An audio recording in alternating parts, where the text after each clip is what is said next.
2023년 7월 15일에 지역에 폭우가 왔는데요. 이 폭우로 미호천 임시제방이 무너지면서 하천물이 지하차도를 덮쳐서 오송역을 가고 있었던 혹은 출근하고 있었던 시민 14명이 사망하고 16명이 크게 다친 사회적 참사가 일어났는데요.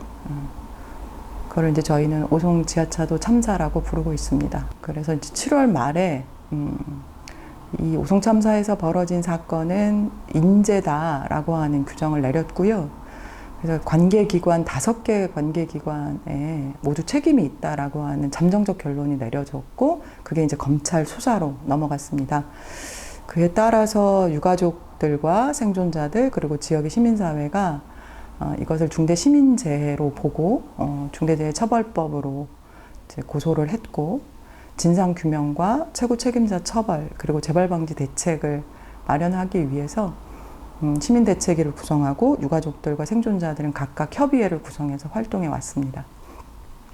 1년 정도 활동을 했는데요. 사실은 진상규명이나 최고 책임자 처벌과 관련한 논의가 전혀 이루어지지 못했어요.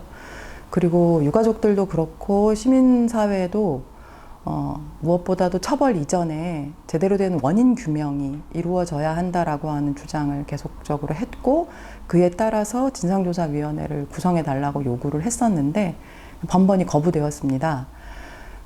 그리고 국정감사 당시 이제 2023년에 있었던 국정감사에서도 그런 제기가 있었습니다만 검찰 수사 중이라는 이유로 조사 자체가 거부를 당했어요. 그래서 이제 시민들이 이제 자발적으로 이제 연대를 하고 힘을 모아서 재난 전문가들과 함께 시민진상조사위원회를 구성하게 됐고, 그 조사 결과가 올해 초에 나왔습니다. 그래서 1주기를 준비하면서 오송 참사 유가족들의 이야기 그리고 생존자들의 이야기를 담는 기록 사업을 꼭 하면 좋겠다라고 하는 의견이 모아졌는데, 그것에 대한 재원을 마련하기가 쉽지 않았던 차에 재난 피해자 관리센터에서 이런 이제 지원 사업이 가능하다는 얘기를 듣고 응모를 하게 됐고요. 네. 그래서 공모에 이제 결정이 나서 기록 사업을 할 수 있게 되었습니다. 네. 근데 이제 이 기록 사업을 해야겠다고 마음 먹게 된 이유는 많은 참사들이 있었잖아요. 참사가 반복되는데 반복되는 참사만큼 사람들도, 일반 시민들도 처음엔 굉장히 분노하지만 조금 지나고 나면 굉장한 무기력 상태에 놓이게 돼요. 문제 제기를 하거나 요구를 해도 바뀌지 않는다. 근데 그에 반해 이제 그 유가족들이나 생존자들의 슬픔이나 트라우마 이런 거는 더 깊어지는 것이죠.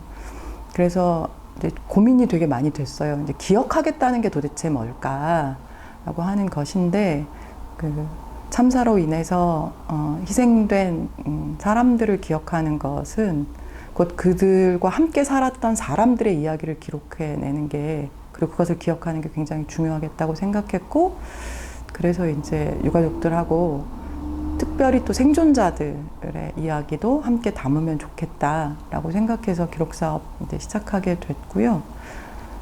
재난 피해자 관리센터 지원 아니었으면 사실 이제 약간 어려웠어요. 왜냐하면 이제 어느 정도 이제 재정 문제도 있지만 이 기록 사업의 의미라든가 이런 것들을 유가족들이나 생존자들한테 설명할 때에도 사실은 이제 바깥의 시선은 또 시민단체들이 모여서 그냥 쿵짝쿵짝 자기네들끼리 하는 거 아니야? 라고 생각할 수 있는데, 그 이제 센터가 있다 보니까 당사자들하고 이야기를 나누고 공감대를 이루는 것에도 조금 수월했다고 생각이 들고요. 그리고 시민사회 단체들도 좀 더 적극적으로 이 사업의 어떤 공감이나 취지에 대한 이해도 좀 더 높아졌던 것 같고, 그래서 크게 어렵지 않게 할 수 있게 되었습니다.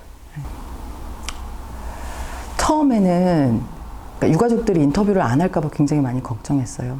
그러니까 실제로 이제 협의회 요청을 드릴 때에도 5분을 이제 선택해 달라고 말씀을 드렸을 때 과연 이게 5명이 채워질까? 그다음에 생존자분들도 사실은 이제 이름을 공개하고 활동하진 않으시거든요. 그러니까 뭐 댓글이라든가 주변의 어떤 반응 이런 것들에 상처를 너무 많이 받으시기 때문에 그 공개를 잘 안 하세요.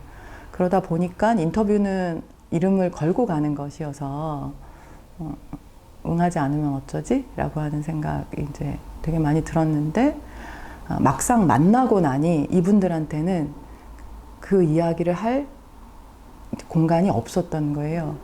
그러니까 이제 뭐 물론 이제 신문사에서도 인터뷰하고 이렇게 되는데 이런 건 주로 기사라고 한다면 제 본인들이 직접 느꼈던 감정들 그리고 자신의 이제 가족들을 기억하는 것 이런 이야기들을 함께 나눠주고 같이 울고 이럴 수 있는 기회가 없었던 거죠. 그래서 저희가 인터뷰를 시작했을 때는 굉장히 겁을 먹었는데 막상 만나고 나니까 굉장히 열심히 이야기해 주셨고 그리고 그런 이야기들을 통해서 또 일주기에 진상규명하고 최고 책임자 처벌 요구하는 순례단에도 되게 적극적으로 참여하시게 되고 뭐 이런 과정들이 좀 있었던 것 같아요. 그래서 이제 거부하실 거다, 두려워하실 거다 이렇게 선입견이 있었는데 막상 만나고 나니 그들의 삶에 대한 기억이나 그다음에 함께 가족으로 살아왔던 것을 회상하시는 그런 자리들이 되게 소중하다 뭐 이런 생각 되게 많이 들었고 그다음에 이제 사실은 유가족분들이나 생존자분들이 이제 시민들과 접할 수 있는 기회라고 하는 게 많지 않고 굉장히 두려워하세요. 근데 이제 지면을 통해서라도 자기 이야기를 할 수 있다는 것에 대해서 되게 의미 깊게 생각을 하시더라고요. 그래서 잘했다고 생각했고요. 끝나고 나서 북콘서트 할 때 유가족분들 중에 어떤 분들이 우리도 기록해달라 5명만 했잖아요. 우리의 이야기가 빠져 있어서 아쉽다라는 얘기 하실 때 이게 뭐랄까 되게 많이 위로가 되는 작업이었구나 뭐 이런 생각하죠.